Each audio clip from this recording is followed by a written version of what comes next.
ہر ایک ملت کے لیے امت کے لیے ہم نے کچھ احکام دیے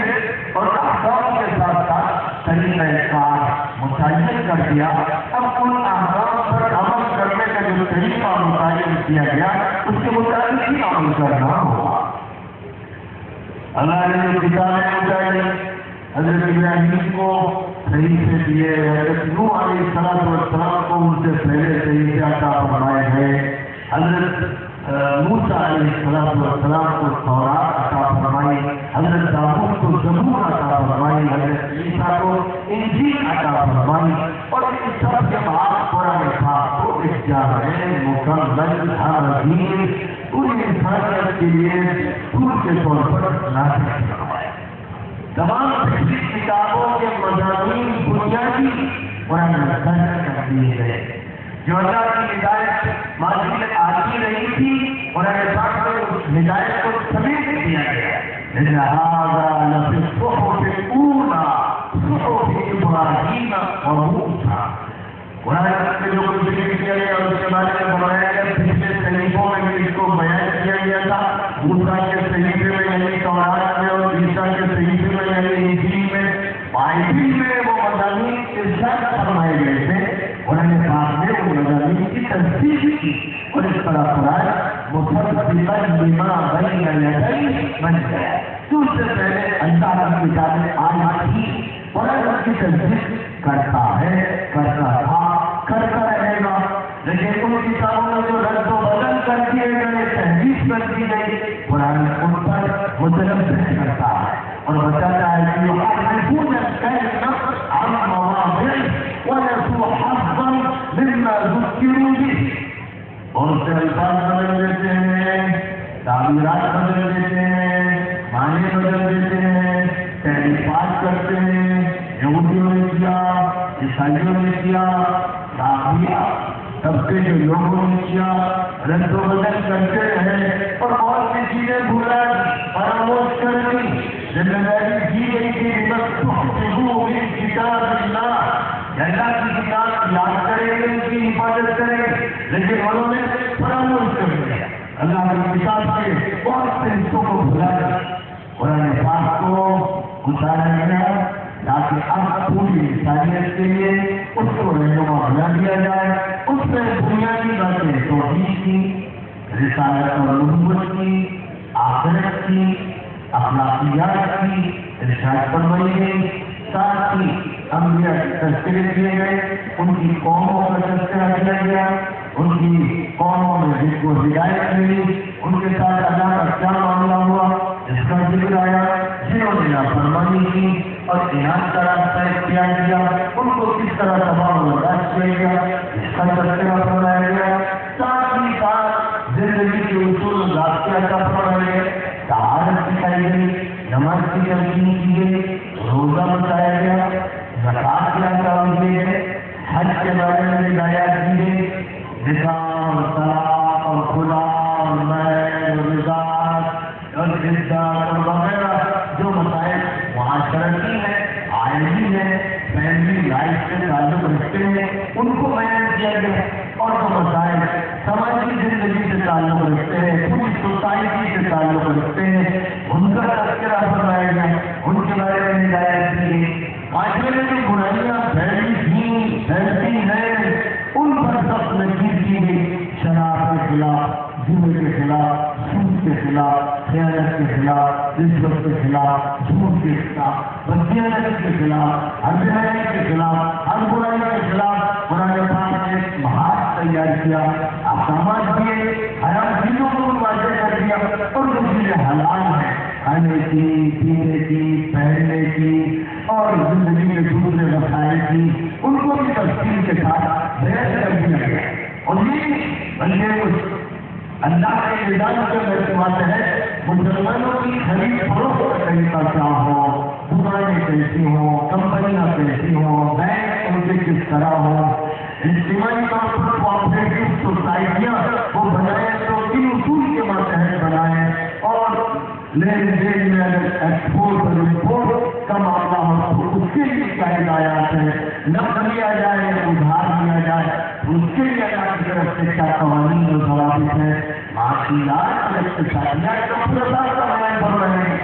اسی طرح قرآن پاک میں سیاست کے بارے میں اصول متعین کیے گئے. حاکم کون ہے, حاکمیت کے معنی کیا ہوتے ہیں, اللہ جو حکمران اصل ہے اس کا وائسرائے, اس کا خلیفہ, اس کا نمائندہ اس دنیا میں نمائندگی کرتا ہے اور اللہ کے دین کے مطابق اس کو نظام حکمران اختیار کرنا چاہیے. اس کی تفصیل بیان کی گئی. ایسے ہی بتایا گیا کہ عدالتیں کیسی ہوں, جج کی صفات کیا مطلوب ہے, وکیل کو کس طرح ہونا چاہیے, اور دلائل اور گواہیوں کے لیے اصول و ضوابط کیا ہے, عدالت کو کیسے چلایا جائے اس سلسلے کے قوانین بتائے گئے. تو نظام عدالت کو بھی پوری طرح سے واضح فرما دیا گیا. اسی طرح مسلمانوں کی زندگی میں پارلیمنٹری سسٹم کیسا ہو, شورائی نظام کس طرح نافذ کیا جائے, ممبر کیسے منتخب کیا جائے, اہل حل و عقد کون لوگ ہوں گے اور وہ کس طرح مسائل کو حل کریں گے, اس کو بھی اچھی طرح وضاحت کے ساتھ بیان کر دیا گیا. دشمنوں اور دوستوں کے درمیان جو تقسیم ہے اس کو واضح کر دیا گیا. دشمنوں کے ساتھ رویہ کیا ہوگا, کس طرح ہوگا, وہاں پہ ساتھی نہ ہونے پائے, کوئی قدم عدل کے خلاف نہ اٹھنے پائے, انسانی حقوق پامال نہ کیے جائیں, دشمنی میں انسان اندھا نہ ہو جائے. یہ سارے ہدایات دی گئی. اور دشمنوں کے ساتھ یا وہ لوگ جو دوسری ملتوں سے تعلق رکھتے ہیں لیکن دشمن نہیں ہے, وہ دوست ہیں, پرامن ہیں, ہم تو چاہتے ہیں ان کے ساتھ معاملہ کیسے ہو, رویہ کیسے ہو, یہ سب کچھ بیان ہے. ایک مکمل ذات زندگی اللہ تعالیٰ نے قرآن پاک کے ذریعے عطا فرمایا اور قرآن سے پوری ملت کی ہدایت بنی کر دی. جو بھی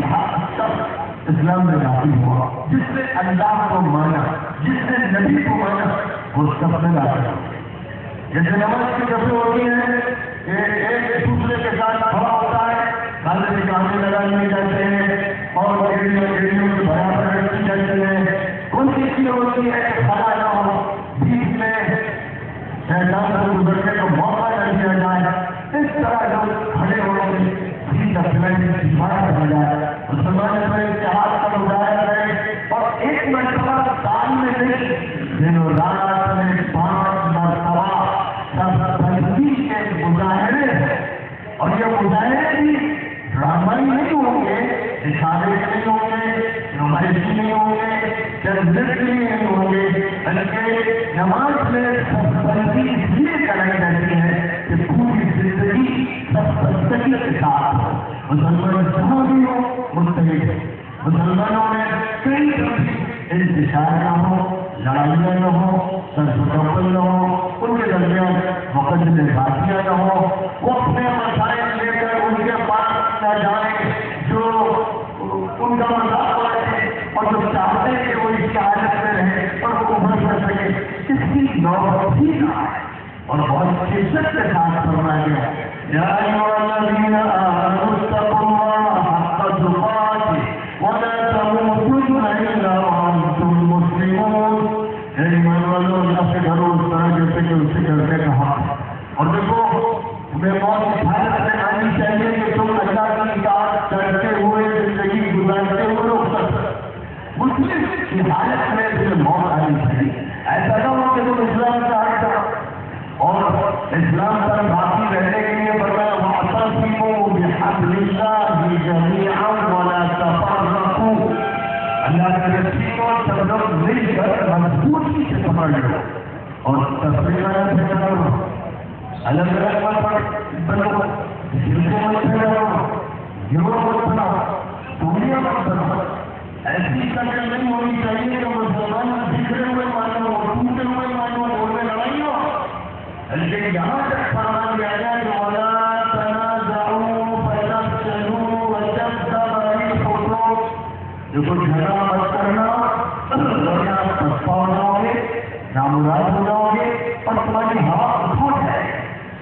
دشمنوں کے لیے تو موقع بن جاؤ گے حقیقت اور مذاق کا اور ناکامی کا. تمہاری نمازیں بھی بیکار ہو جائیں گی, اذانیں بیکار ہو جائیں گی, روزے بیکار ہو جائیں گے,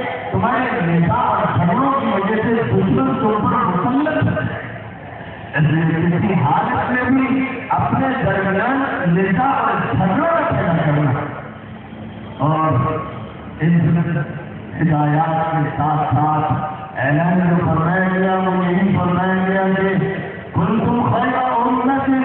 اخرجت للناس، بہترین امت ہو، تمہارا کام یہ ہے کہ پوری انسانیت کو موضوع بناؤ،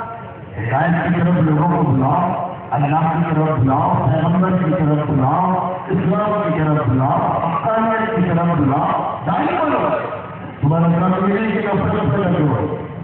تمہارا کام یہ ہے کہ جھگڑے پیدا کرو، تمہارا کام یہ نہیں ہے کہ تم اسلام میں اور مسلمانوں میں انتشار پیدا کرو، تمہارا کام ہرگز یہ نہیں ہے کہ اپنی صفوں کو بکھیر دو اور اپنے شہریوں کو منتشر کر دو، تو تمہارے لیے قتل حرام قرار دیا گیا ہے۔ اپنی صفوں کو مضبوط رکھتے ہوئے پوری ملت کو چھوڑتے ہیں اور ملت کے چھوٹوں کو، بڑوں کو، مردوں کو، عورتوں کو، دوروں کو، قریب والوں کو، کالوں کو، گوروں کو، سب کو اس طرح سمجھو کہ بدل کے آزاد ایک بدل کے حصے، اس یقین کے ساتھ، اس فیصلے کے ساتھ پوری ملت کو چھوڑتے ہوئے پوری انسانیت کو موضوع بنا۔ جو غیر مسلم ہیں ان کو اسلام کی دعوت دو، جو ہدایت سے محروم ہیں ان کو ہدایت کی طرف بلاؤ، اور اس امت میں ہدایت یافتہ لوگ نئے ان کی سیرت پیش کرو، ان کے حالات پیش کرو، ان سے متعارف کراؤ۔ یہ اس امت کے لوگوں کا کام ہے۔ اور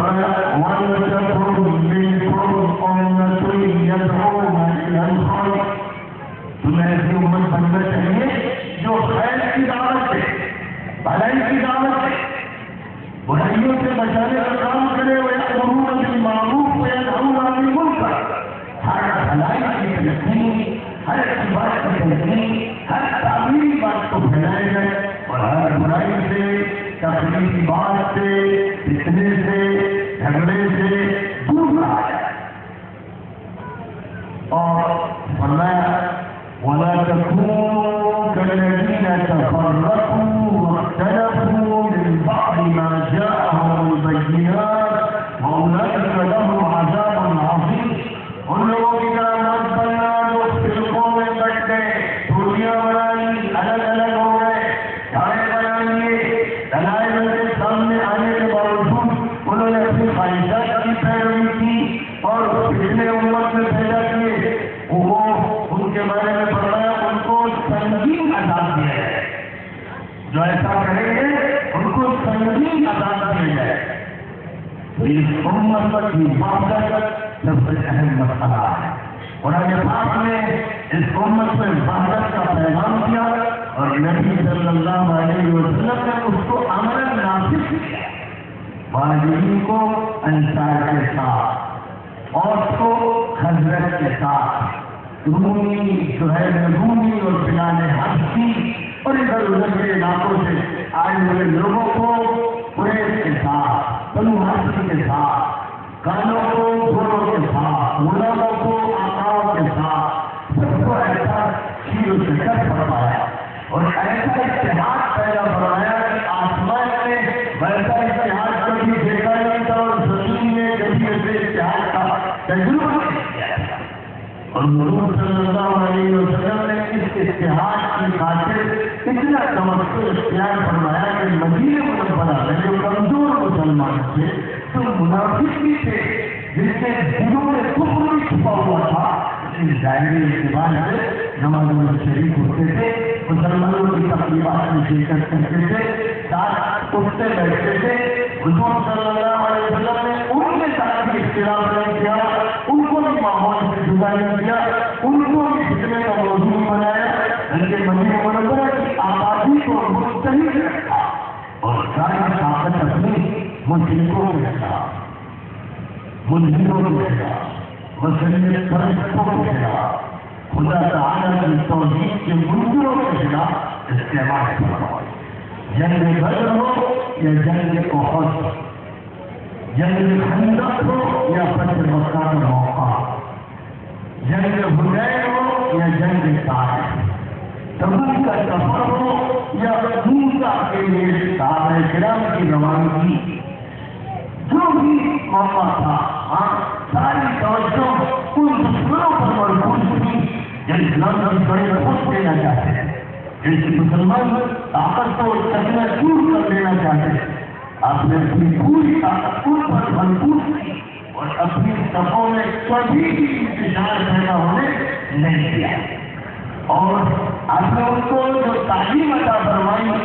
عبادات سکھائی، اخلاق سکھائے، معاملات سکھائے، ان کو اتنی رواداری کے ساتھ سکھایا، اتنی وسعت کے ساتھ سکھایا تو کوئی تنگی نہ رہے۔ گلہائے رنگ رنگ سے رونق چمن ذوق اس جہاں کو زیر اختلاف سے عمل میں رنگا رنگی رکھی۔ فرمایا وضو کہ اعضاء کو ایک ایک مرتبہ دھولو تو بھی ٹھیک، دو مرتبہ دھو تو بھی ٹھیک، تین مرتبہ دھو تو بھی ٹھیک، کوئی بہتر ہے، اس سے زیادہ نہیں ہونا چاہیے۔ وہ وسوسہ شیطان کا اثر اصلاح نہیں کرنا چاہیے۔ یہاں تک کہ دریا کے پاس بیٹھ کر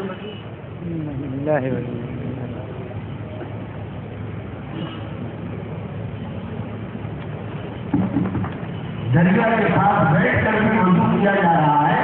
تو 3 مرتبہ سے زیادہ نہ ہاتھ دھوئے جائے، نہ کلی کی جائے، نہ تو پانی ڈالا جائے، نہ منہ دھویا جائے، یعنی پانی سے آ جائے اور پانی ضائع بھی نہیں ہو رہا، پھر بھی فرمایا وہ اصلاح 3 مرتبہ سے ضائع نہیں، لیکن 3 مرتبہ، 2 مرتبہ، 1 مرتبہ یہ اپنے لوگوں کو موقع دیا، یہ پابندی نہیں کہ 3 مرتبہ ہر وقت کو دھونا ہے، 1 مرتبہ بھی اور 2 مرتبہ بھی دھونا تھا۔ حضور صلی اللہ علیہ وسلم نے مکہ مکرمہ میں نماز پڑھی اور پڑھائی، لیکن جماعت کا وہ نظام جو مدینہ منورہ میں قائم ہوا مکہ مکرمہ میں قائم نہیں ہوا۔ مکہ مکرمہ کی بالکل ابتدائی دور سے بہت سے صحابہ آپ کے ساتھ، اب اس کو بالکل ابتدائی دور سے آپ کے ساتھ، میں بھی آپ کے ساتھ، حضرت عمر آپ کے ساتھ، حضرت عثمان آپ کے ساتھ، آپ کا بن کر چلا گیا، اور مدینہ منورہ کی طرف ہجرت ہوئی جہاں سب سے پہلے آپ نے اجتماعی نظام قائم کرنے کے لیے مسجد قائم کروائی، اور مسجد میں آپ نے جماعت قائم فرمائی جس کے امام آپ ہوتے، انفرادی نماز لفظی آپ پڑھتے، آپ انفرادی طور پر ذکر پڑھتے، سنت مؤکدہ اور سنت غیر مؤکدہ انفرادی طور پر پڑھتے، لیکن اجتماعی طور پر دن اور رات کی 5 نمازیں ادا فرمائی جاتی تھی اور آپ ہی امامت کرتے تھے۔ وفات سے قریب حضرت ابوبکر صدیق رضی اللہ تعالیٰ عنہ کو امام بنایا گیا۔ کبھی کبھی شان اور نازک ایسا ہوا کہ کسی صحابی کو امامت کرنی پڑی اور آپ ویسے مختلف چاہتے تھے، لیکن آپ نے اپنے لوگوں سے فرمایا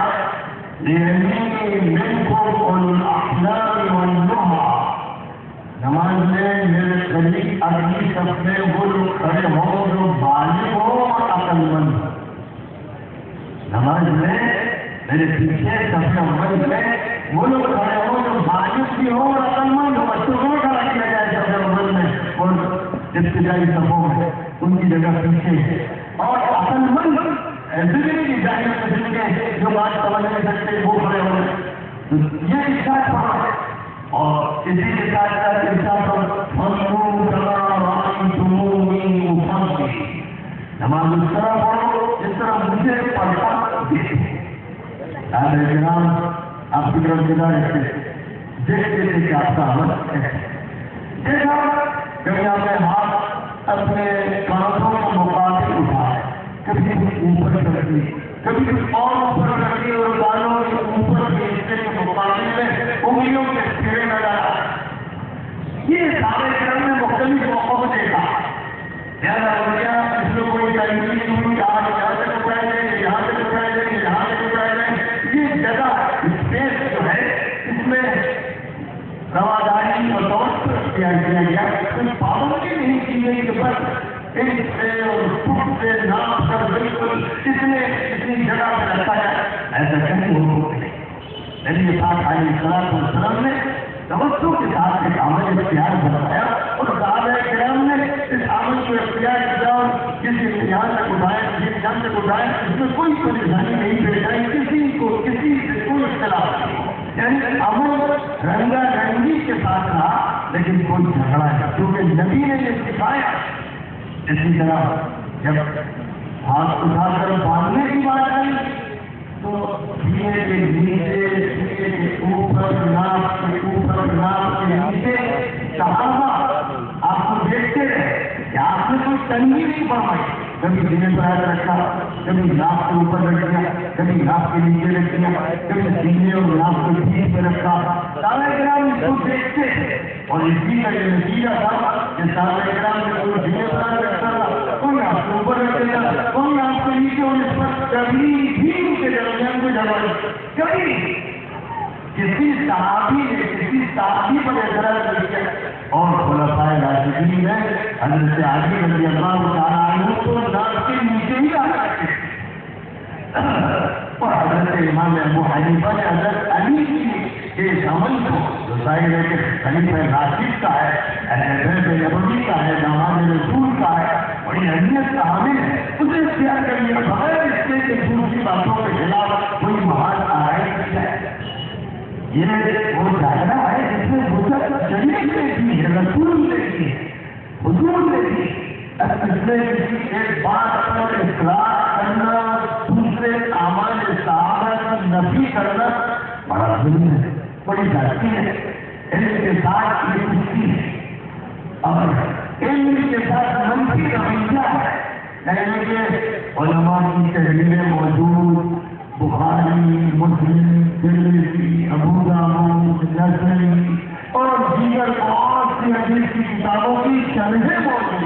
بڑے بڑے علماء ادلہ کی شرحیں موجود ہیں، ان میں تفصیل کے ساتھ صحابہ کرام کے اقوال ذکر کیے گئے، اعمال ذکر کیے گئے۔ پھر اس کے بعد پہلے ہاتھ رکھ لیا، اب کیا کہیں؟ سبحانک اللہم وبحمدک وتبارک اسمک وتعالی جدک ولا إله غيرك ينتهي اللهم باعد بيني وبين خطاياي كما باعدت بين المشرق والمغرب اذكرني إني وجهت وجهي للذي فطر السماوات والأرض حنيفا وما أنا من المشركين۔ یہ والے سنا پڑھے سمجھائیں، حضور نے یہ بھی پڑھا وہ بھی پڑھا، تیسری چیز بھی پڑھی، اور صحابہ کرام نے کسی نے یہ سنا پڑھی، کسی نے وہ سنا پڑھی، کسی نے وہ سنا پڑھی، سب اس پر عمل کرتے، کوئی جھگڑا کبھی بھی ایک مثال نہیں ہے کہ اعتراض کیا ہوگا آپ سبحان اللہ محمد کو پڑھ رہے ہیں اور آپ کی وجہ سے وجہ نبی کو پڑھ رہے ہیں اور آپ علامہ بھائی بھائی اور میں نے بتایا اس کو پڑھ رہے ہیں، بلکہ بات کا یہ معمول تھا کہ سنا پڑھنے کی ضرورت ہے، ڈائریکٹ اللہ اکبر الحمد للہ رب العالمین الرحمن الرحیم، بارہ بیان کیا طریقہ اللہ اکبر اعوذ باللہ من الشیطان الرجیم بسم اللہ الرحمن الرحیم الحمد للہ رب العالمین۔ یہ سارے اعمال صحابہ سے منقول ہے، یہ فقہاء نے، محدثین نے، آج کے لوگوں نے پیدا نہیں کر دی، صحابہ کرام سے یہ اعمال منقول ہے۔ ان میں سے کسی ایک چیز پر اصرار کر کے دوسری چیزوں کی نفی کرنا، ان کو دین سے خارج کرنے پر تل جانا بڑی جہالت ہے، بڑا ظلم ہے، یہ ایک طرح کا عناد ہے، اور اس میں صحابہ کرام کے ساتھ بے ادبی ہے اور بے اعتمادی ہے۔ کبھی شعوری طور پر کوئی بات ہوتی ہے، کبھی لاشعوری طور پر بات ہوتی ہے، لیکن لاشعوری طور پر بھی اگر صحابہ کے ساتھ بے ادبی کا رویہ ہو جائے تو بے خطرناک ہے۔ اس لیے حضور اکرم صلی اللہ علیہ وسلم کے جو اعمال صحابہ کرام سے منقول ہے، کہ قرآن پاک بتایا گیا نبی اکرم صلی اللہ علیہ وسلم پر، اور اللہ تعالیٰ نے نبی سے یہ فرمایا آپ کے ذمے ہے قرآن کی شرح، قرآن کی تفسیر، نبی نے اس کی تفسیر فرمائی۔ صحابہ کے ذمے یہ کیا گیا کہ وہ نبی سے اخذ کریں، اس کی حفاظت کریں، نبی سے لے۔ صحابہ کرام نے اس امانت کو پورے طور پر ادا کیا، پوری دیانتداری کے ساتھ، صداقت شعاری کے ساتھ، اور پورے تدبر کے ساتھ، اور فکر کے ساتھ، اور اس کے ساتھ ساتھ نبی صلی اللہ علیہ وسلم نے جو توجہ عطا فرمایا، کیونکہ یہ دین ہے، یہ تن نہیں ہے۔ اس دین کو جو لوگ تنگ کرتے ہیں، ٹھیک کے رکھتے ہیں، اور جو چیزیں جائز ہے یا جو چیزیں سنت میں ہے یا جو چیزیں مستحبات میں ہے، جو لوگ ان چیزوں میں سے کسی ایک کو اصلاح کرتے ہیں اور دوسرے کی نفی کرتے ہیں، ان دین میں تنگی پیدا کرتے ہیں، اور اس دین میں تنگی پیدا کرنا اس دین کی تحریف کے مطابق ہے، کیونکہ اللہ اللہ نے دین میں تم پر کوئی تنگی نہیں رکھی۔ یرید اللہ بکم اليسر ولا یرید بکم العسر، اللہ تمہارے ساتھ آسانی چاہتا ہے، وہ تمہارے ساتھ دشواری نہیں چاہتا، تنگی نہیں چاہتا۔ حضور صلی اللہ علیہ وسلم فرمایا بالملة الحنیفیة سمحة بيضاء لیلها كنهارها سواء۔ مجھے اللہ تعالیٰ نے جو ملت کا فرمایا، جو دین کا فرمایا، جو طریقہ نصیب فرمایا، وہ ایک طرف تو بس اللہ کے لیے افسو، اس میں کوئی ملاوٹ نہیں ہے، کوئی شرک الفاظ مسیح ہے، امید ہے، پھیلا ہوا ہے، اس میں سخاوت ہے، دریا دلی ہے، کشادہ قلبی ہے، اور روشن ہے، اس میں کہیں اندھیرا ہے، اس کی رات بھی دن کی طرح ہے۔ یہ ملت کس طرح نبی اکرم صلی اللہ علیہ وسلم کو عطا فرمائی گئی، اور نبی صلی اللہ علیہ وسلم نے اسے صحابہ کو منتقل کر کے،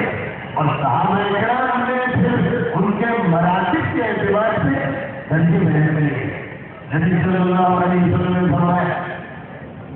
کہ مجھے بھی جانا جیسے سارے انبیاء رخصت ہوئے، قرآن پاک میں اس کو واضح فرما دیا گیا، اس لیے جو وصیتیں ضروری ہے امت کے لیے آپ نے امت کو فرمائی، انہی وصیتوں میں سے ایک وصیت یہ فرمائی اقتدوا بالذین من بعدی ابی بکر وعمر، میرے بعد اقتدا کرنا ابو بکر کی اور اقتدا کرنا عمر کی، میرے بعد ان دونوں کو میں یہ حیثیت دے رہا ہوں۔ نبی خود یہ فرمایا، حدیث معتبر ہے، صحیح ہے، سبق ہے،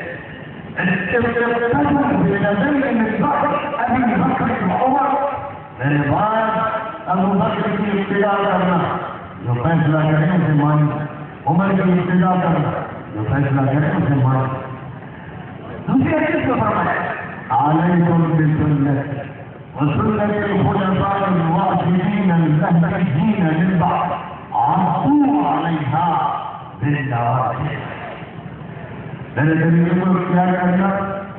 اور خلفائے راشدین کے طریقے کو اختیار کرنا جو ہدایت یافتہ ہے، اور ان کی باتوں کو دانتوں تلے دبا لینا، کوئی ان کے راستے سے ہٹانا چاہے تو ہٹنا۔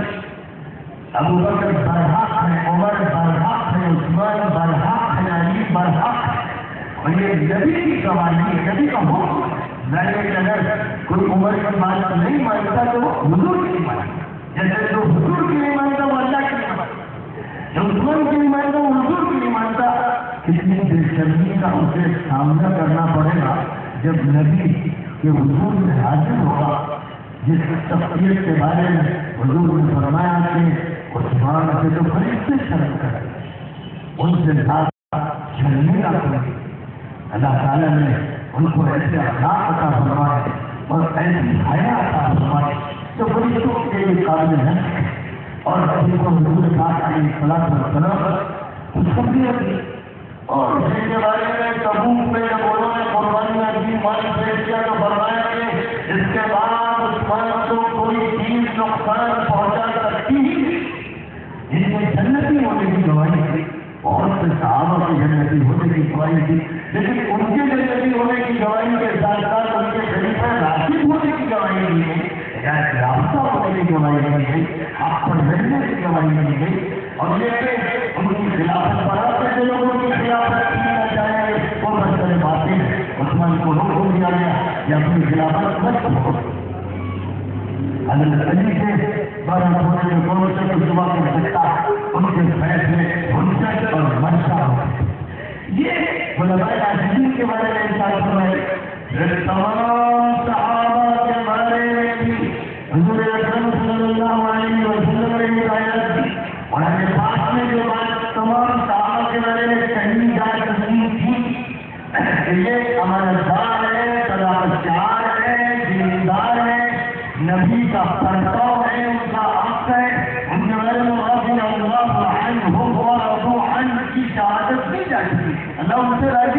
اللہ کرائے.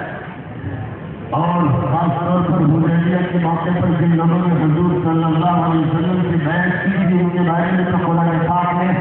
لقد رضي الله عن المؤمنين إذ يبايعونك تحت الشجرة فعلم ما في قلوبهم فأنزل السكينة عليهم وأثابهم فتحا قريبا. اللہ راضی ہو گیا ان سے جنہوں نے آپ سے ہے. اللہ نے رضا کا سرٹیفکیٹ دے اور جب اللہ کے رضا کا سرٹیفکیٹ مل گیا تو ان کی کسی بات میں نیت سے نکالنا یہ دل کی بیماری کا نتیجہ ہے. 14 سو تعداد تھی اور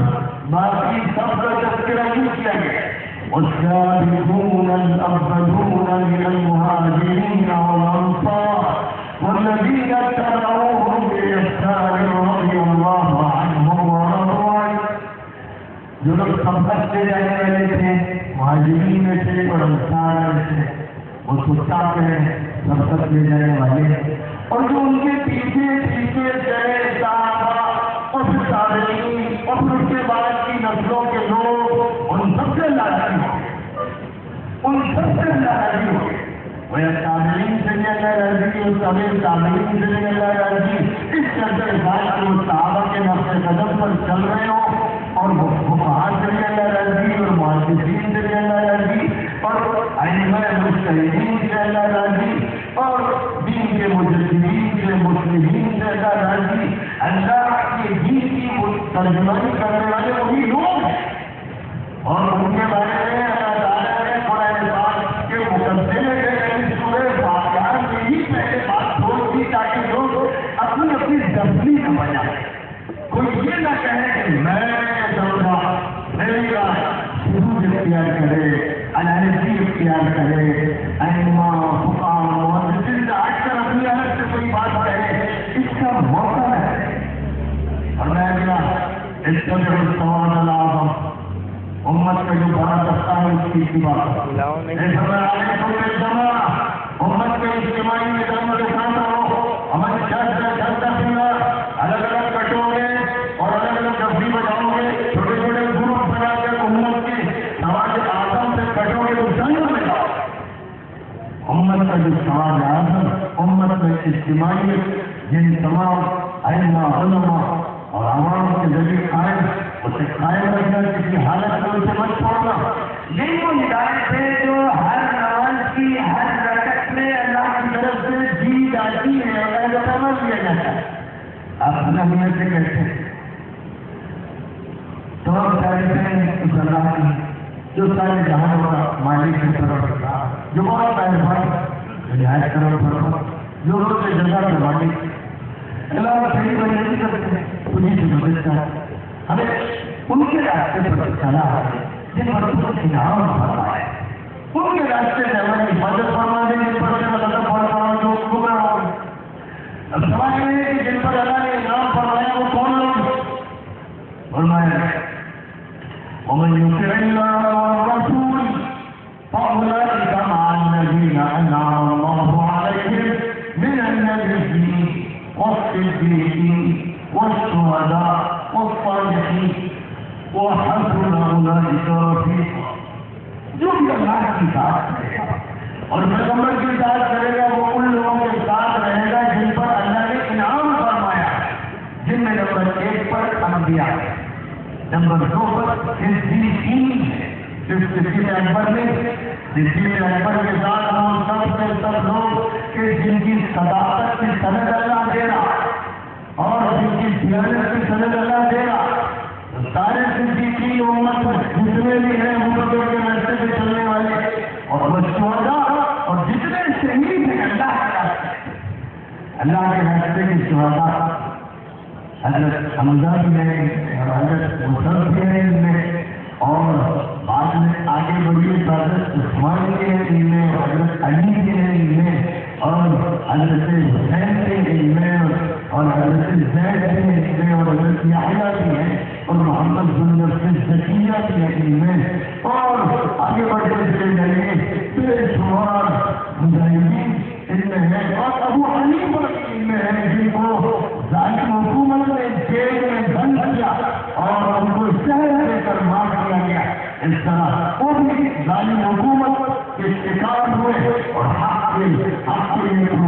دیکھتے ہوئے دنیا کے مقصد ہوئے وہ بھی صحیح ہے،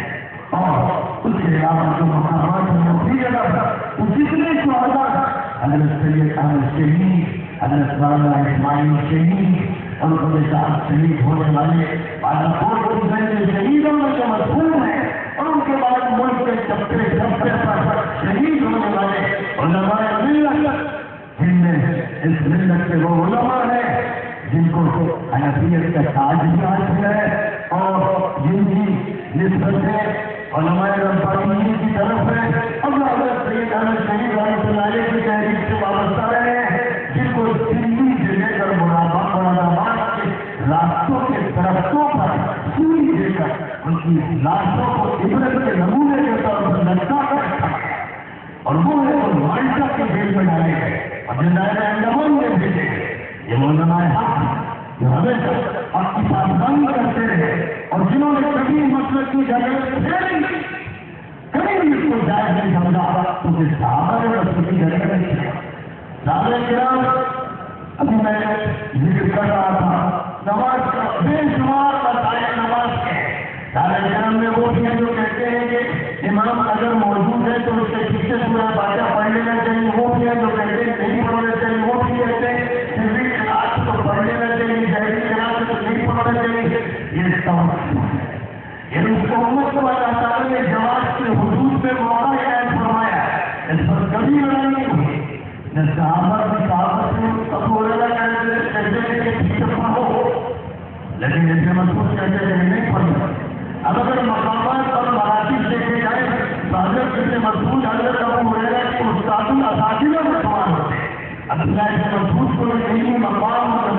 نبی پاک علیہ السلام سے نسبت خاصہ آتی تھی، ان کے اعتبار سے حضرت ابو ہریرہ ان کے شاگرد، ان کے شاگردوں کے شاگرد کی حیثیت رکھتے ہیں۔ مقام علمی اور مقام قرب نبوی کے اعتبار سے حضرت ابو ہریرہ کا کوئی مقابلہ ابن مسعود سے نہیں،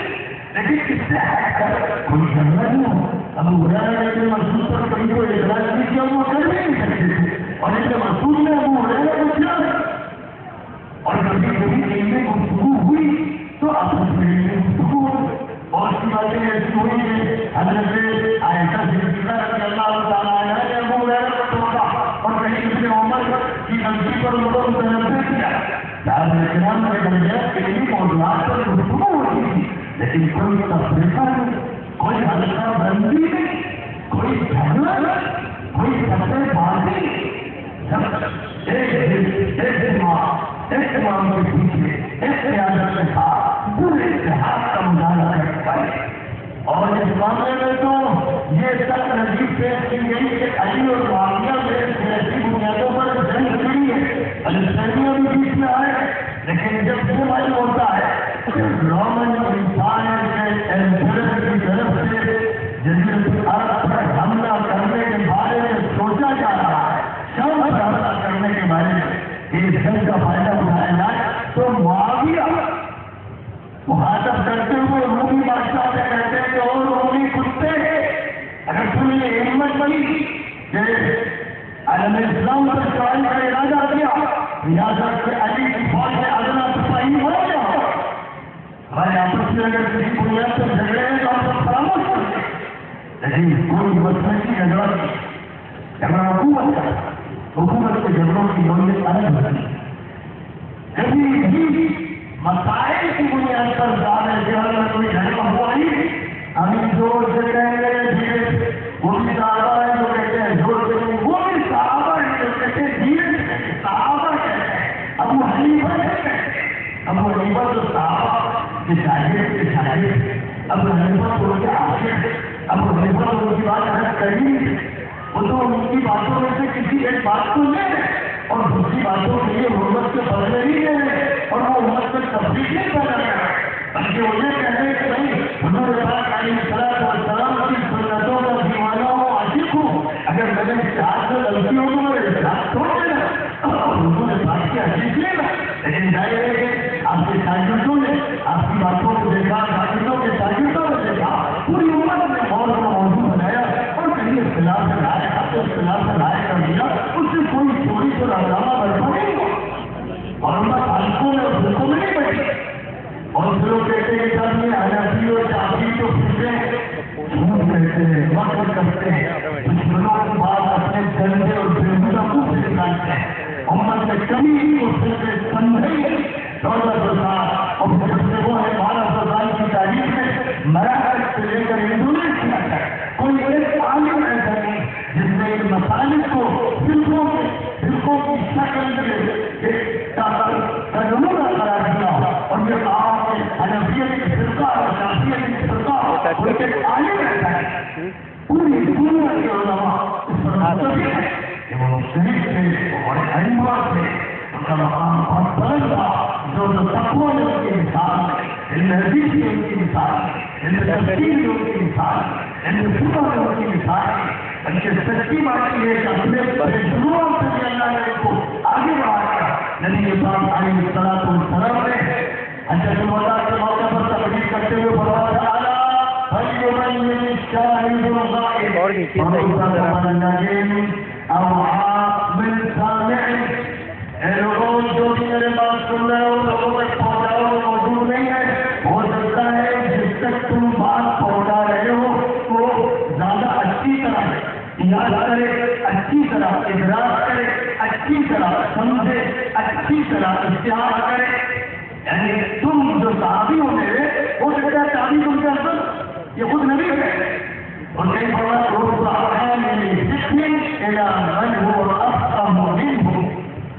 اور صرف کو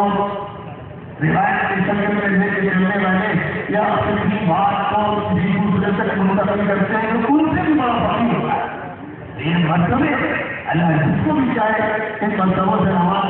تو قرآن پاک میں فرمائیں گے یہ منعم علیہم جن پر اللہ کا انعام ہوا نمبر 1 پر آ گیا، نمبر 2 پر صدیقین، نمبر 3 پر شہداء، نمبر 4 پر صالحین، امت کے صلحاء، علماء ربانیین، علماء جہال اصفیاء، علماء فقہاء، علماء محدثین، مفسرین، مبلغین، مجددین. یہ امت کے وہ لوگ ہیں جن کے بارے میں سورہ فاتحہ کہہ رہی کہ ان کا اتباع کرنا ہے. اب دیکھیے یہ بات ہوتی ہے کہ ان سب کو لپیٹ کر سمیٹ کر یہ کہا جاتا ہے کہ ڈائریکٹ نبی کی اتباع کرو. یعنی کہ صحابہ کرام کا الحال کے ساتھ اکثر عوام صحابہ علماء صحابہ سے مسئلہ پوچھتے تھے. اللہ کے عباس سے پوچھتے تھے، عبداللہ بن عمر سے پوچھتے تھے، عبداللہ بن مسعود سے پوچھتے تھے، زید بن ثابت سے پوچھتے تھے، اور سب سے پہلے ابو بکر سے، عمر سے، عثمان سے، علی سے پوچھتے تھے. ہر صحابی حدیث کی بنیاد پر عمل نہیں کرتا تھا بلکہ علماء فقہاء علماء اور فقہاء صحابہ سے رجوع کرتے تھے اور بات سمجھتے تھے. کیونکہ بغیر فقہ کے دین سمجھ نہیں آتا. فقہ ہے حدیث مواد جیسے چاول ہے، دال ہے، میں چاول اور دال میں ہونے سے بگڑی نہیں پڑتی. اس کے لیے اچھا کچن کا مالک چاہیے سباق ہے. میں کپڑا ہونے سے قمیص نہیں بن جائے اس کے لیے اچھا تنظیم ہے. میں جوہر ہونے سے کوئی عمدہ قسم کا سامان لے کر تیار نہیں ہو جائے اس کے لیے سب عزت ہے. ہر چیز کے لیے کوئی ٹیکنیشین چاہیے، کوئی اسپیشلسٹ چاہیے جو کسی فن سے واقف نہیں ہے. اس کو اگر کام روک دیا جائے گا تو چیز خراب ہو جائے گی. انا ایسا شخص پکائے گا جو اناڑی انا برباد ہو جائے. کپڑا ایسا شخص کیے گا جو اناڑی کپڑا برباد ہو جائے. جب اتنی چھوٹی چھوٹی سی چیزیں تباہ ہو جاتی ہیں تو آپ غور فرمائیے کہ حدیث جس کی روایت راویوں کے ذریعے ہے، راوی کہیں 10 کہیں 15 کہیں 20 کہیں کم کہیں بیش،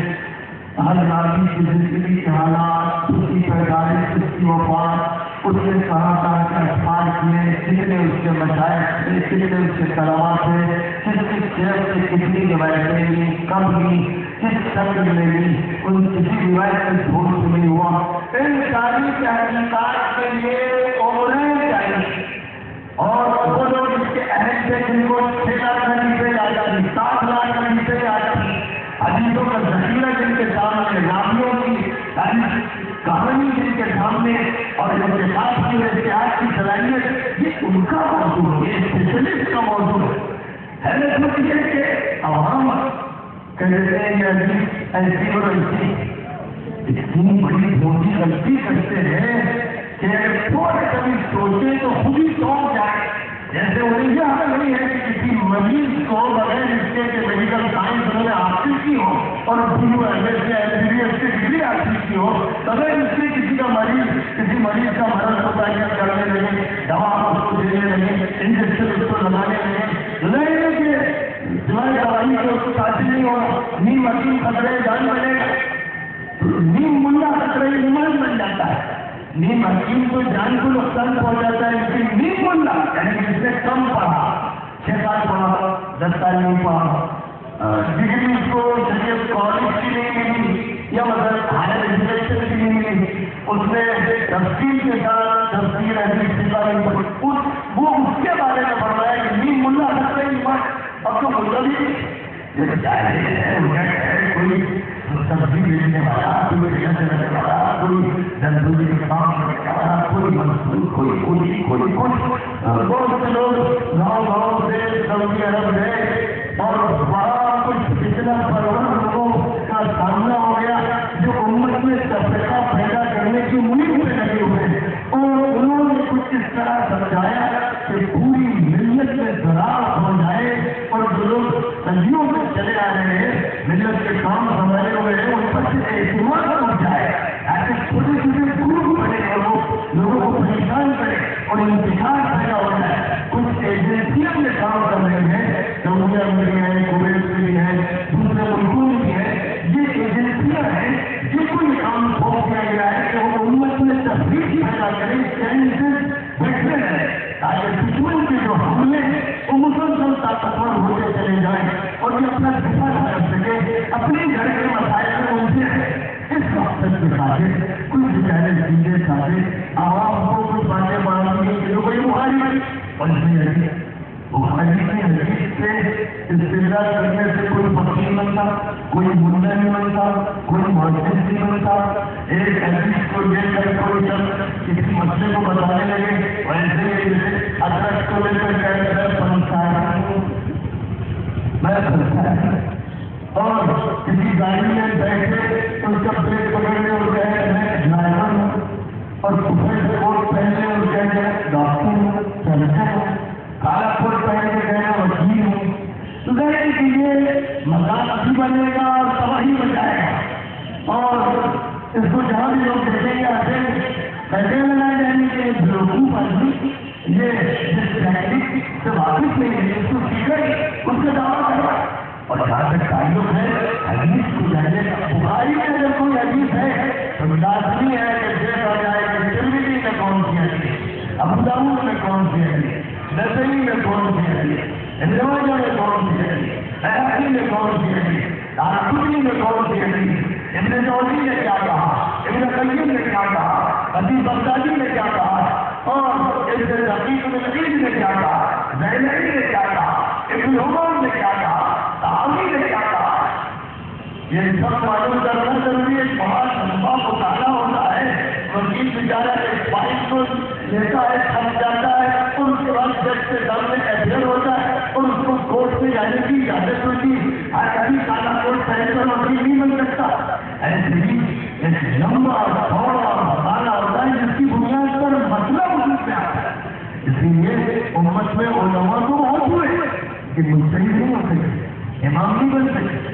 بےشمار تابعین سے، بےشمار صحابہ سے، لیکن ہر صحابی کا مسلک چلا نہیں۔ ابن مسعود کا چلا، ابن عمر کا چلا، ابن عباس کا چلا، ایسے ہی بعض اور صحابہ سے جن کا مسلک چلا۔ تعلیم میں بڑی شخصیات کی، خاص طور پر مدینہ منورہ میں 7 فقہاء تھے، ان کا مسلک چلتا اور ان کے بعد امام مالک کا مسلک مدینے میں چلا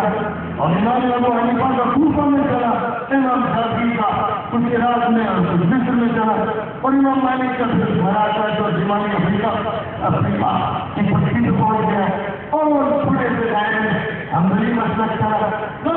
کسی ترتیب کے تدبیر کے اللہ کی طرف سے جن کو جو شاگرد مل گئے، جو علاقہ مل گیا، اس علاقے میں ان کا مسلک پھیل گیا اور مسلکوں کے درمیان کوئی فکر اختیار نہیں، اس لیے کہ شریعت نے اس دائرے کو جماعت کا دائرہ رکھا ہے، وسعت کا دائرہ رکھا ہے، اس لیے اس وسعت سے ائمہ کرام نے فائدہ اٹھایا۔ لاکھوں مسائل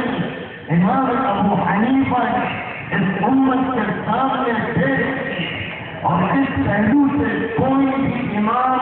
ابو حنیفہ کے ہم پلہ نہیں ہے، اور یہ گواہی حضرت امام شافعی نے دی ہے، جنہوں نے سینکڑوں مسائل میں امام ابو حنیفہ سے رائے کا اختلاف بھی کیا ہے۔ وہ کہتے ہیں کہ سارے علماء ابو حنیفہ کے سامنے شاگردوں کی طرح، سارے علماء ابھی ابو حنیفہ کے فقہ میں محتاج ہے، اور فقہ دین کی اصل ہے۔ قرآن نے فرمایا فلا ولا نفر من كل فرقة منهم طائفة ليتفقهوا في الدين ولينذروا قومهم إذا رجعوا إليه لعلهم يحذرون۔ فرمایا کہ ہر علاقے سے ایسا کیوں نہیں ہوتا کہ کچھ لوگ چلے مرکز اسلام میں اور فقہ سیکھیں، دین کی گہرائی ابھرے، دین کے مقاصد سمجھے، دین کی نسبتوں کو سمجھے، دین کی گہرائیوں کو سمجھے، اور پھر اپنے لوگوں کو خبردار کرنے آگاہ کریں۔ گویا کہ کام فقہا کو سونپا گیا کہ وہ ملت کی رہبری کریں، رہنمائی کریں۔ یہ کام اوروں کا نہیں، اصل متفقین کے ذمہ یہ کام کیا گیا ہے۔ اور حضور صلی اللہ علیہ وسلم نے اسی لیے فرمایا تھا لَفَقِيهٌ وَاحِدٌ أَشَدُّ عَلَى الشَّيْطَانِ مِنْ أَلْفِ عَابِدٍ۔ ایک فقیہ، فقہ کا ماہر، ایک فقہ کا ماہر 1000 عبادت کرنے والوں سے افضل ہے، اور شیطان پر بھاری ہے، آرے ذرا شیطان فقیر سے ڈرتا ہے، اور رسول صدیق کی چھوٹی موٹی معلومات رکھتے ہیں، ان سے تو شیطان کھلواڑ کرتا ہے، ان کی عقل کو کھلونا بناتا ہے، تماشا بناتا ہے، ان کے ذریعے سے انتشار پیدا کرواتا ہے، لڑواتا ہے، مسجدیں الگ بناتا ہے، پتھر بازی کرواتا ہے، امت میں توڑ پھوڑ کرواتا ہے، شیطان کھلواڑ کرتا ہے، کیونکہ شیطان کو سب سے اچھا وہ انسان لگتا ہے جو دو انسانوں میں تفریق کرے۔ میاں بیوی میں جو تفریق کرے وہ شیطان کو سب سے زیادہ عزیز ہے۔ اب سوچ لیجیے کسی محلے میں کوئی تفریق کرے، نمازیوں کو توڑ دے، کسی دوسری مسجد کے ذریعے لوگوں کو ایک مسجد سے الگ کر دے، یا ایک مدرسہ توڑ کے بنا دے، یا ایک جماعت بنا دے، یا گروپ بنا دے، وہ شیطان کا سب سے زیادہ لاڈلا ہوتا ہے، چہیتا ہوتا ہے۔ اور حضرت محمد مصطفیٰ صلی اللہ علیہ وسلم کے نزدیک سب سے زیادہ قابل نفرت ہوتا ہے۔ نبی اس سے نفرت کرتے ہیں اور اس سے نفرت کرتے ہیں جو امت سے توڑ ہے، امت کو جوڑنے کے لیے نظام بتایا گیا۔ تو قرآن پاک کی پہلی سورے میں بتا دیا گیا کہ مسئلہ الگ الگ دفنے کا نہیں، مسئلہ پوری جماعت کے اتباع کا ہے، انبیاء، صدیقین، شہداء، صالحین،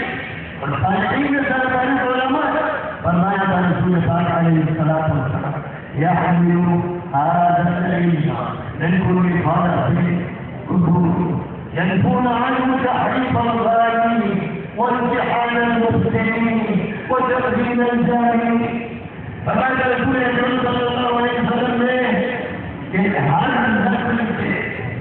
وہ لوگ میرے علم کے علمبردار بنیں گے، امین بنیں گے، ذمہ دار بنیں گے، جو ہر نسل میں زیادہ ہوں گے، امانتدار ہوں گے، اور ان کا کام کیا ہوگا؟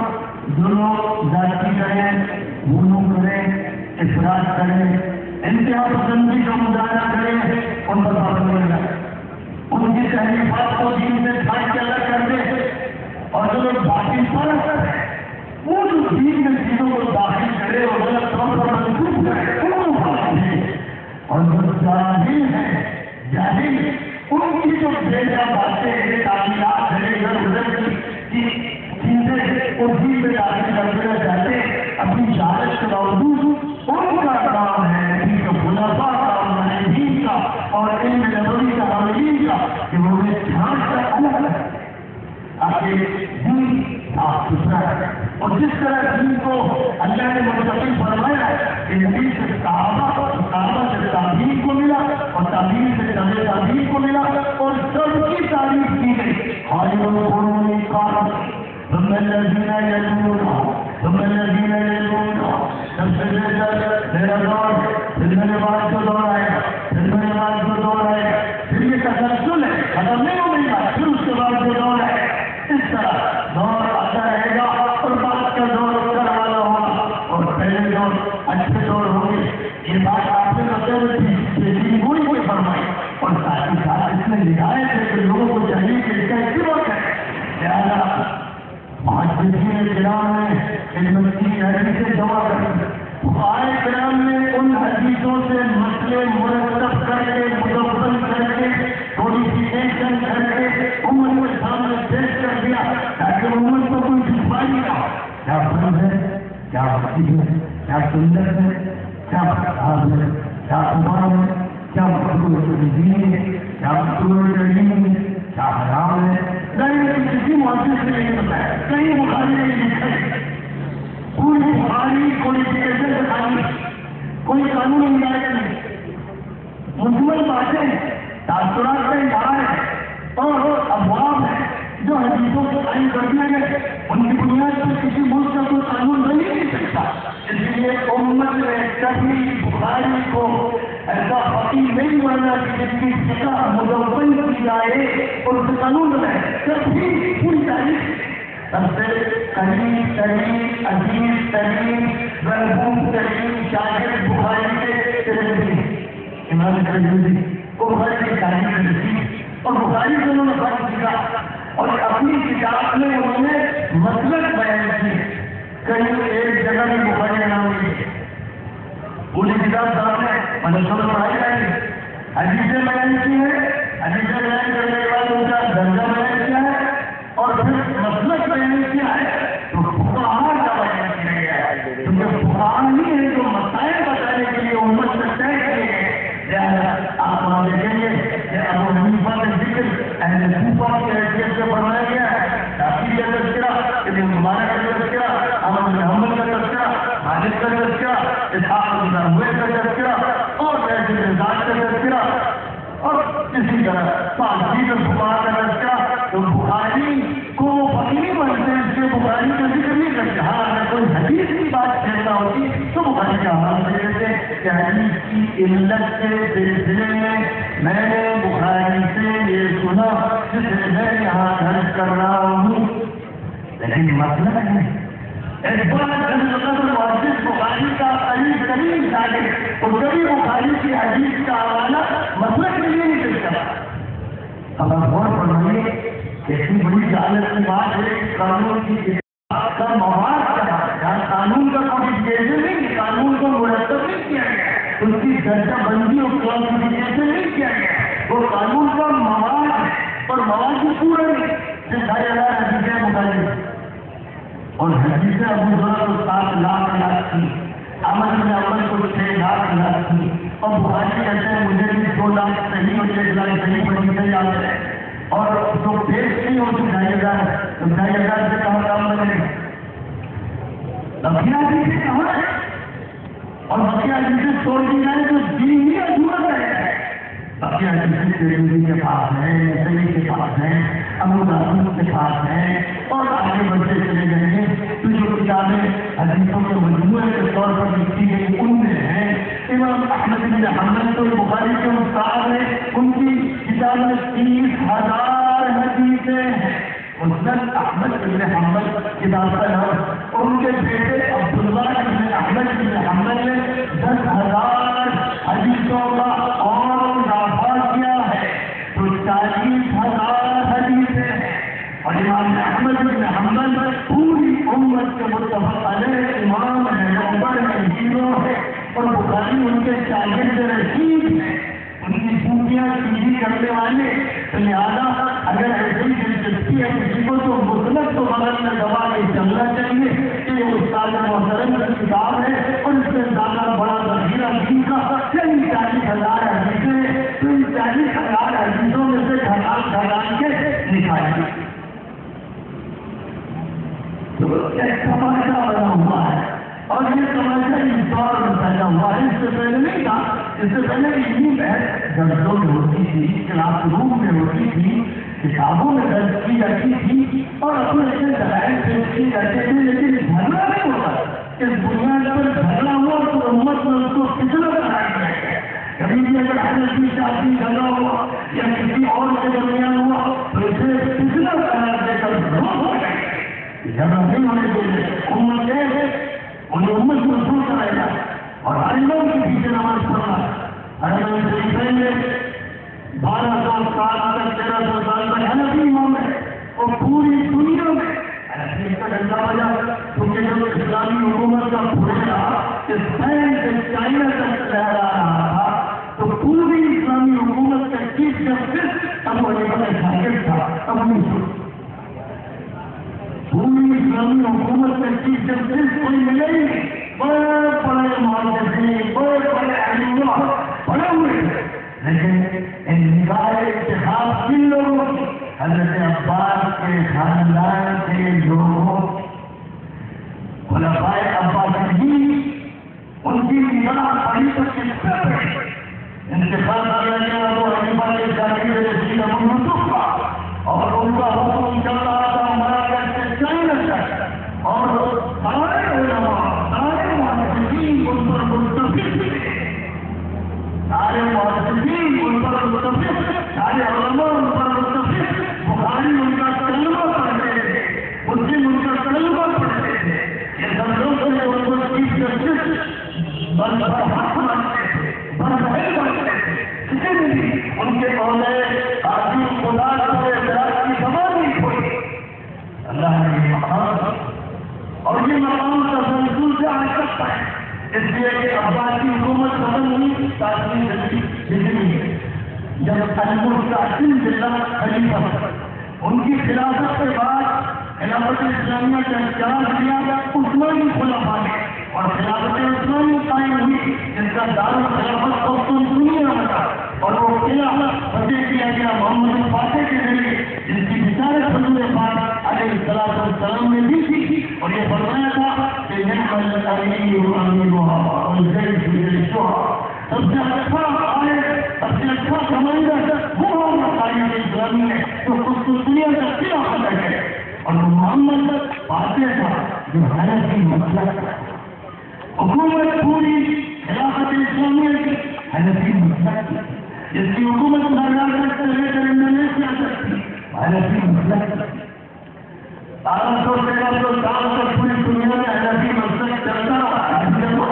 آج بھی سب سے زیادہ دنیا میں حنفی مسلک رائج ہے.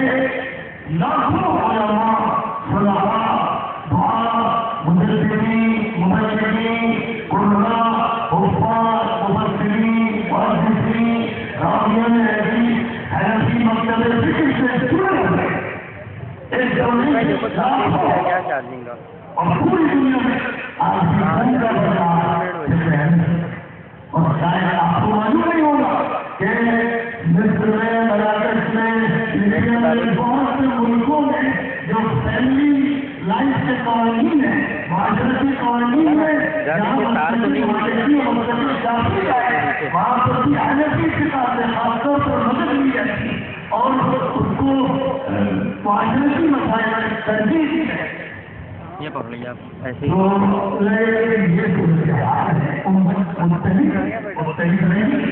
یہی وہ لوگ ہیں جن کے ذریعے سے اس ملک میں تجدید ہوئی اور بڑی فکرے کا ادارہ مجدد الفسانی احمد بن عبد الحق ترمیمی نے کیا. شیخ عبداللہ دہلوی نے اس ملک میں حدیث کو روایت کیا. شاہ ولی اللہ دہلوی نے حدیث کا درس اور اصول سجدہ کا درس شروع کیا. شاہ عبدالعزیز کے سارے علماء اہل حدیث علماء بھی خوب سمجھ ایسے ملے تھے جو اپنے کو اہل حدیث کہتے تھے وہ بھی شاہ ولی اللہ سے جڑے تھے. انہیں مجدد الفسانی کو مانتے تھے انہیں مولانا اسماعیل سیری کو مانتے تھے انہیں شاہ عبدالعزیز دہلوی کو مانتے تھے انہیں فیض اور تصوف کو مانتے تھے انہیں سلسلے سے منسلک تھے اور ان کی تمام تفصیلات تاریخ میں نوٹ ہے کتابوں میں نوٹ ہے. وہ فتنے نہیں پیدا کرتے تھے مطلب کی بات کرتے تھے اپنی اپنی رائے پیش کرتے تھے. شاہ عبدالعزیز جن کے فتوے 1803 میں پوری ملت انگریزوں سے جہاد کے لیے اٹھ کھڑی تھی حنفی اور ان کے شاگرد اور ان سے بہن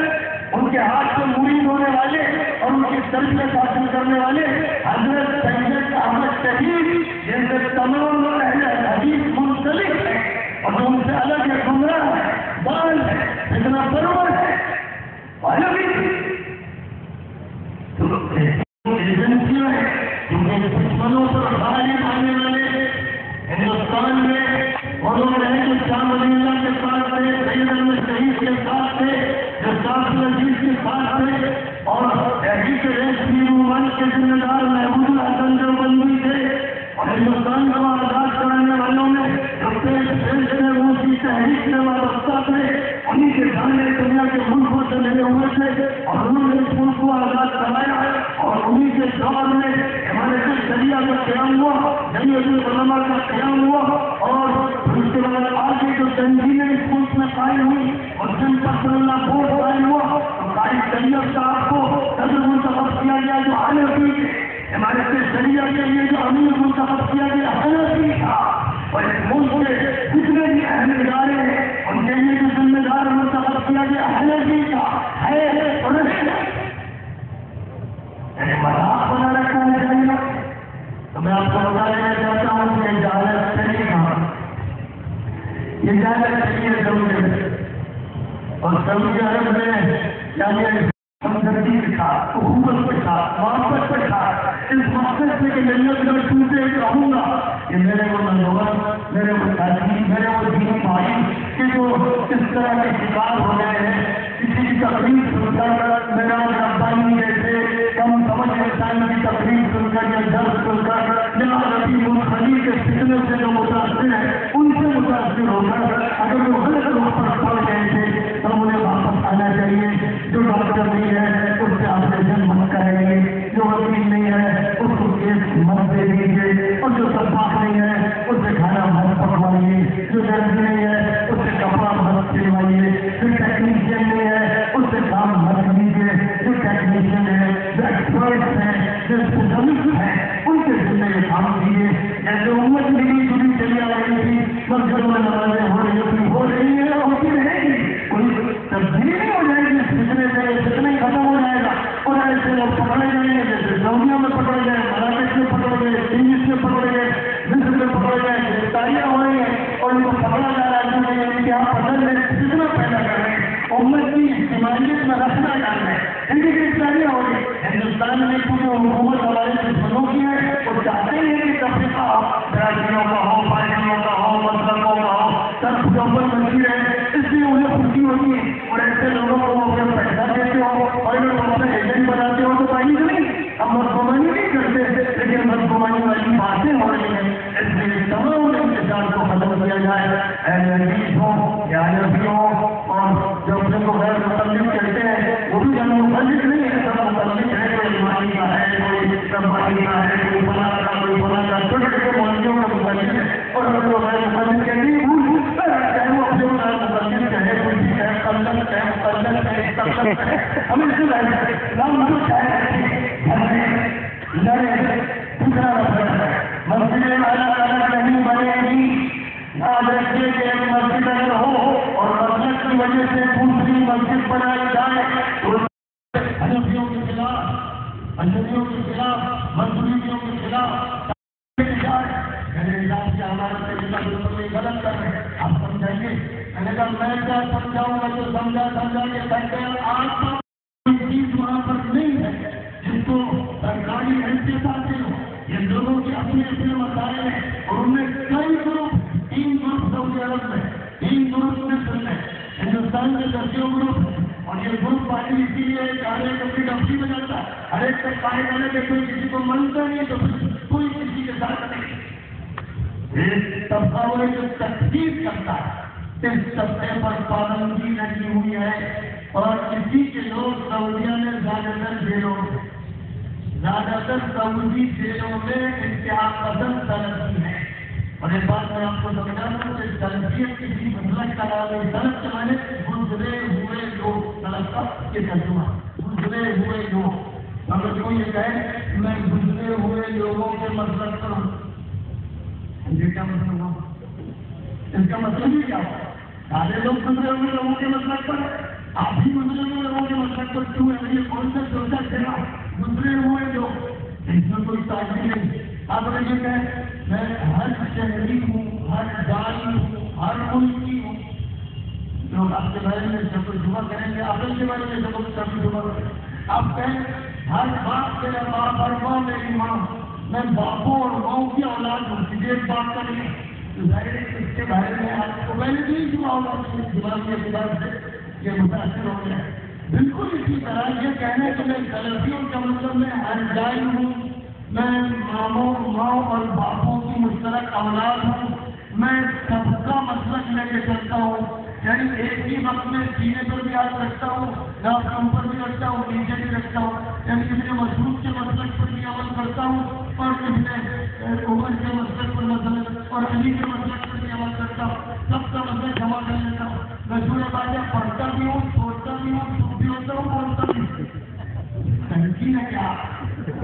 ارے ایک بات متعین ہونی چاہیے، یہی صحیح طریقہ میں لگنا نہیں، میں ہر جائے نہیں ہوں، ہر شہر میں نہیں ہوں. ایک ہے تو مستحکم اور تعارف کے لیے کوئی تفریح کے لیے میں نبی ہوں، لیکن شافعی مجھے محبوب ہے، مالکی محبوب ہے، حنبلی محبوب ہے، ہر متبع سنت محبوب ہے، اور ہم سب کے درمیان محبت کے اور اخوت کے تعلقات ہیں. ہم کسی وقت بھی تفریح کو گوارا کرنے کے لیے تیار نہیں.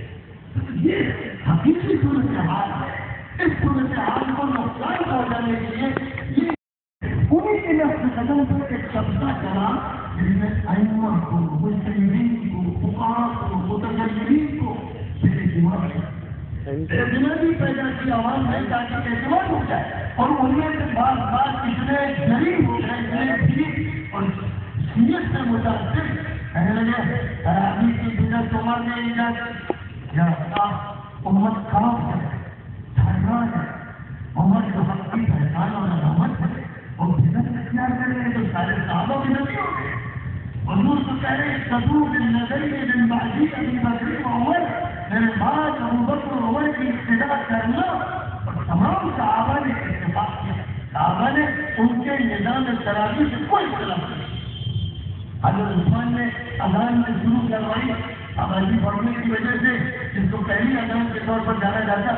صحابہ نے بالکل اعتراض نہیں کیا. ارے صحابہ مطلب یہ عثمان کی بدعت وہ بستان ہے، بے دم ہے، بدقسمت ہے، اس پر فرشتوں کی احانت ہے، صحابہ اس پر پھونکے قیامت میں وہ نبی کا سامنا نہیں کر سکتے. جو ایسی جنگی سماج ہوتا ہے کہ صحابہ کی طرف ایسی بات نہ پوچھی جائے. نبی تجھے فرمائے صحابہ کے ذریعے حق کی پہچان ہے. جب آپ نے فرمایا یہودیوں اور عیسائیوں میں 72 فرقے ہو گئے، میری امت میں اور زیادہ ہو جائیں گے، 73 ہو جائیں گے، ہم جائیں گے 2000 بچے.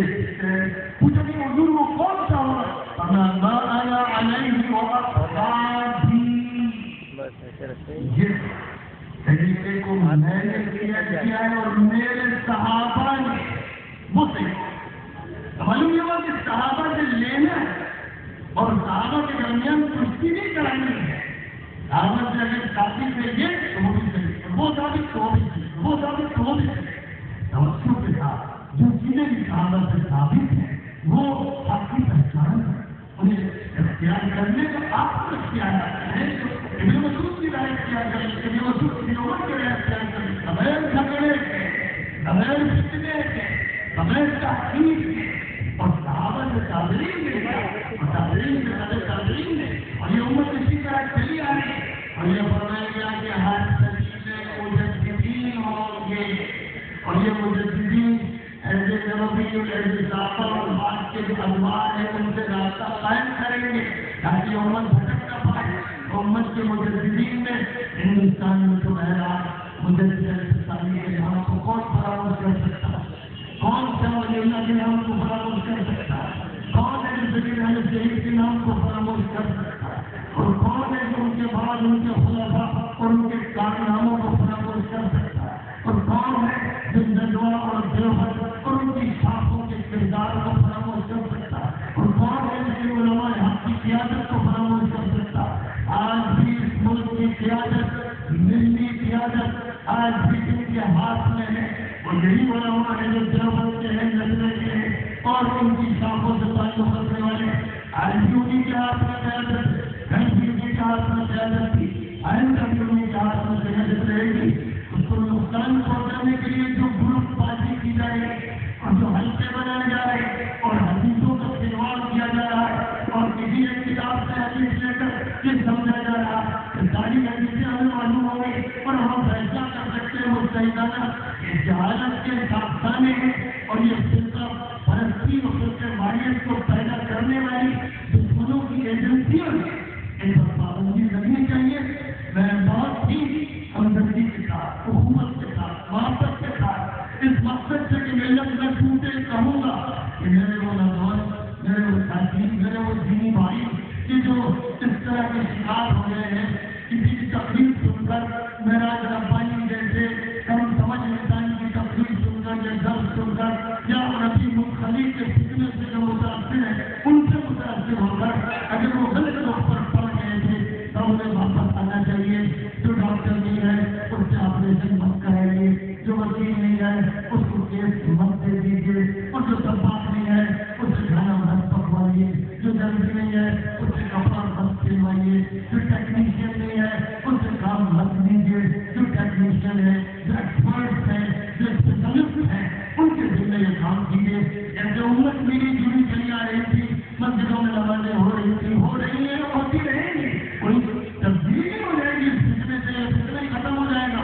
اور ایسے لوگ پکڑے جائیں گے جیسے سعودیہ میں پکڑے گئے، مراکش میں پکڑے گئے، تونس میں پکڑے گئے، مصر میں پکڑے گئے، گرفتاریاں ہو رہی ہیں اور ان کو پکڑا جا رہا ہے کیونکہ انتہا پسند ہے، فتنہ پیدا کر رہے ہیں، امت کی اجتماعیت میں رکھنا ڈال رہے ہیں، ان کی گرفتاریاں ہو رہی ہیں۔ ہندوستان میں کیونکہ حکومت ہمارے دشمنوں کی ہے، وہ چاہتے ہیں کہ تفریقہ ہو، برادریوں کا ہو، پارٹیوں کا ہو، مذہبوں کا ہو، سب دوپن مچی رہے، اس سے انہیں خوشی ہوتی ہے اور ایسے لوگوں کو اپنے پیسہ دیتے ہو اور اگر وہ اپنے ایجنٹ بناتے ہو تو بھائی نہیں، ہم بدگمانی نہیں کرتے لیکن بدگمانی والی باتیں ہو رہی ہیں، اس لیے تمام احتجاج کو ختم کیا جائے۔ اہل حدیث ہو یا حنفی ہو اور جو اپنے کو غیر مقلد کہتے ہیں وہ بھی غیر مقلد نہیں ہے، سب مقلد ہے، کوئی امانی کا ہے، کوئی ربانی کا ہے، کوئی فلاں کا، کوئی فلاں کا، چھوٹے چھوٹے مولویوں کے مقلد ہے اور اپنے کو غیر مقلد کہتے ہیں، بھول چاہے وہ اپنے کو غیر مقلد کہے، کوئی بھی کہے، تلق کہے، مقلد کہے، تلق کہے، ہمیں اس کو نام جو چاہے رکھے، جھگڑے لڑے فکرا نہ پڑے، مسجدیں الگ الگ نہیں بنیں گی۔ یاد رکھیے کہ ایک مسجد اگر ہو اور مسلک کی وجہ سے دوسری مسجد بنائی جائے تو اس کا حکم مسجد انفراد کا ہے، جس کے بارے میں نبی کا حکم ہے کہ اسے توڑ کے چلا دیا، اسے توڑ کے چلا دیا جائے۔ جو مسجد سے ہٹ کر دوسری مسجد تفریح کے لیے بنائی جائے، فتنے کے لیے بنائی جائے، مسلک کے توڑ کی وجہ سے بنائی جائے، کسی مسجد پر یہ لکھنا کہ یہ مسجد احناف ہے اور کسی پر لکھنا کہ یہ مسجد اہل حدیث ہے، یہ شیطانی عمل ہے، یہ تفریقے کا عمل ہے، یہ امت کو توڑنے کا عمل ہے۔ اللہ کا حکم ہے وَأَنَّ الْمَسَاجِدَ لِلَّهِ، مسجد اس اللہ کی ہے، کسی کے پاس نہیں۔ مسجد آپ نے بنائی، بنا دی، اب آپ کی نہیں رہی، آپ کی تعلیم نہیں، اور یہ متولی اور یہ امام مسجد کے نظام میں مداخلت کرنے کا حقدار نہیں۔ مسجد اللہ کے لیے بنے گی، اللہ کے بندے نماز پڑھیں گے اور جو بھی طریقہ ان تک پہنچا ہے اس طریقے کے مطابق پڑھیں گے، کسی کو حق نہیں مداخلت کرنے کا اور شور شرابہ کرنے کا۔ تو کوئی مسجد اللہ کی اور کوئی مسجد غیر مخالفین کی نہیں بننے دی جائے، اور بنتی ہے تو وہ شیطانوں کا کیا ہوگی، اس کا تعلق اسلام سے نہیں ہوگا، مسجد اللہ کی ہوگی، اور ساری امت اس میں پڑھنے کی مجاز ہوگی۔ یہ مسجد نسیوں کے نام سے بنی، یہ بھی جائز نہیں، ہم سنی کو جائز ہے کہ کسی بھی مسجد میں نماز پڑھے اور شیعہ پڑھنا چاہے تو ہماری مسجد میں آ کر پڑھے، ہماری اپنے لوگ نے اللہ کا رسول کا نماز پڑھ سکتا ہے۔ یہ چند حقائق ہیں،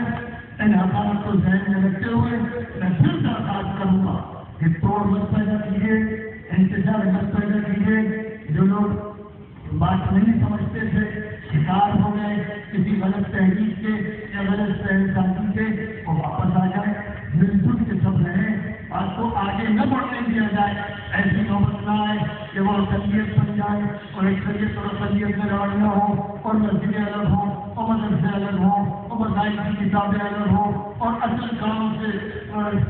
مستقبل ہو کر دوسرے کام میں لگ جائے۔ آپ کے نوجوان گرفتار کر کے جیلوں میں ڈالے جائے، آپ کو طاقت دیا گیا، خالد مجاہد کو شہید کر دیا گیا، ملت دار و دار ہے اور آپ آپس میں لڑائی کر کے دشمن کی خدمت کر رہے ہیں، آپ یہودیوں کے ایجنٹ ہیں، آپ سروروں کے نمائندہ ہیں، اب اس طرح پوری ملت ٹوٹی ہے. الحمدللہ ہم لوگوں نے کوشش شروع کی ہے، اللہ اسے کامیاب فرمائے. جتنی بھی جماعتیں اور تنظیمیں اس میں جماعتیں اہل حدیث کی ہیں ان کو بھی ہم نے بلایا، تمام جماعتوں کو بلایا اور ان سب کو ایک متحدہ محاذ میں ایک پلیٹ فارم پر اکٹھا کیا اور الحمدللہ سب نے اتفاق سے اظہار کیا. اب ہماری دوسری میٹنگ لکھنؤ میں ہوگی اور انشاءاللہ اس کا اعلامیہ جاری ہوگا. پوری ملت اسلامیہ کو جوڑنے کی کوشش ہو رہی ہے تاکہ ہمارا سیاسی موقع بھی طاقتور ہو، ہماری زندگی سے اچھی ہو، معاشرت کی حالات درست ہو، عبادات کا کوئی رکھنا نہ پڑے، ملت کی ارادہ بندی ہو اور ایک ہو جائے. حرم کی حفاظت کے لیے سارے پاسبان حرم اور طے کریں کہ نیل کے کافروں تک امریکہ سے آسٹریلیا تک اور خود شمالی سے خود جنوبی تک پوری امت احتجاج کی نشانی منظر سامنے آئے گی اور باطل طاقتوں سے مقابلہ کر کے انہیں ضبط دے گی اور حق کے بندے کی جدوجہد میں کامیاب ہوگی. وآخر دعوانا ان الحمد للہ.